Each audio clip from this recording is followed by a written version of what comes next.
and to our plugins page, refresh that page. And we have the new WordPress database backup plug installed. Activate it, just like you do with any plugin.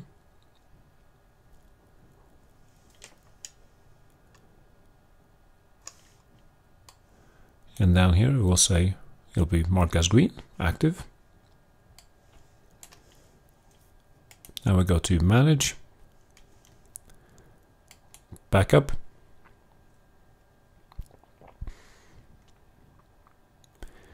Now, this may happen to you depending on how your host is configured. So I'll show you how to fix that.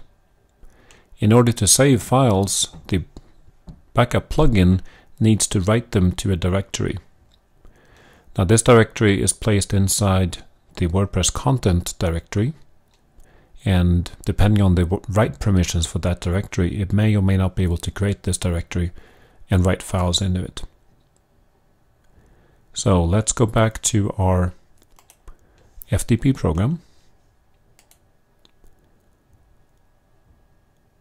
We'll go back to our root. Here is WP content, info,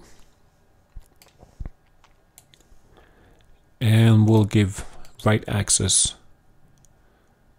temporarily for this directory.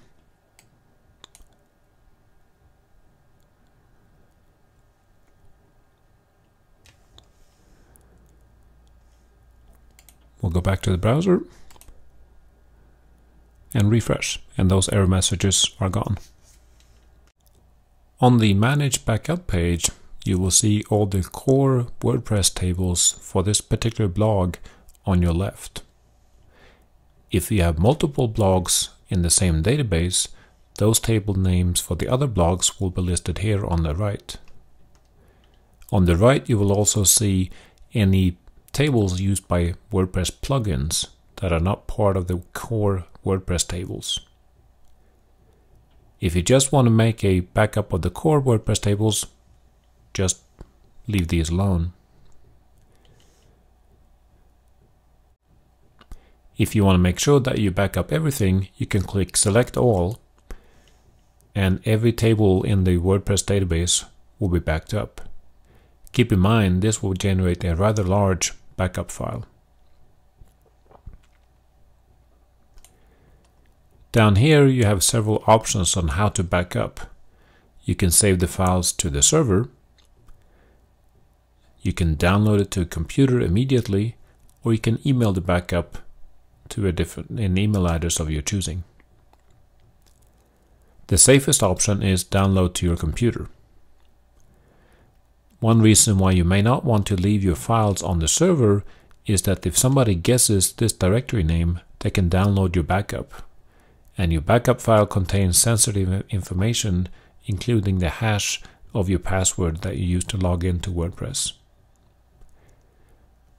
If you send it to an email address and that email address resides on a different server, that backup file is sent over the internet in clear text.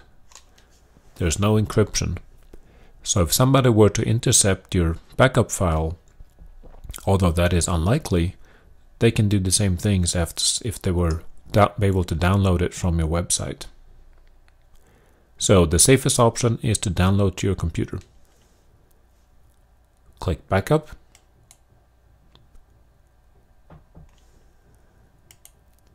And now it will create a directory and a file on your web server. If you get this message that the backup file could not be saved and you have problems with the permissions for writing, go back to your FTP program, go into the WP content file, check to see if there's a backup directory created. If there is, delete it.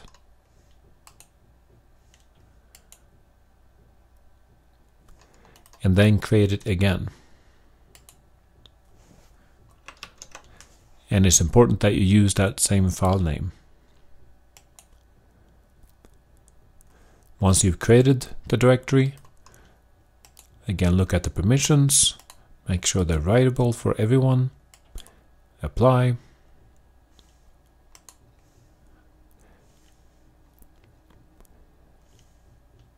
This backup name here, or the name of the backup directory, is unique for each database. So you cannot use the same name as I'm using here for your server. Let's go back to the admin page and I'll show you where you get this name.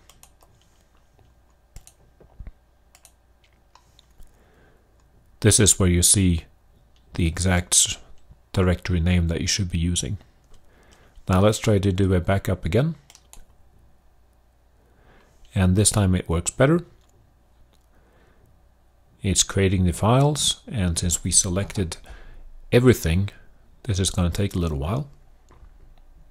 Now that the file has been created, your browser will ask you to download it, do save to disk, and OK, and your file will be saved.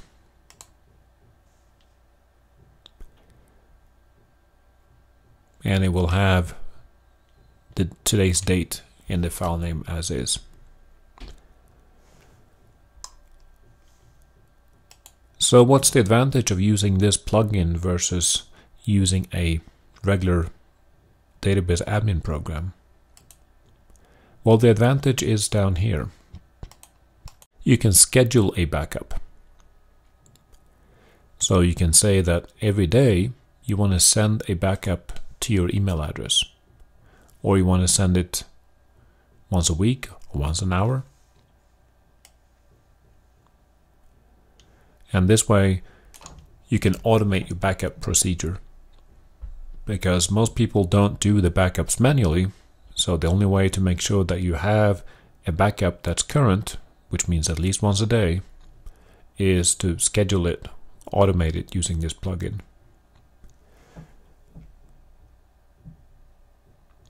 Now that concludes the backup portion of this tutorial.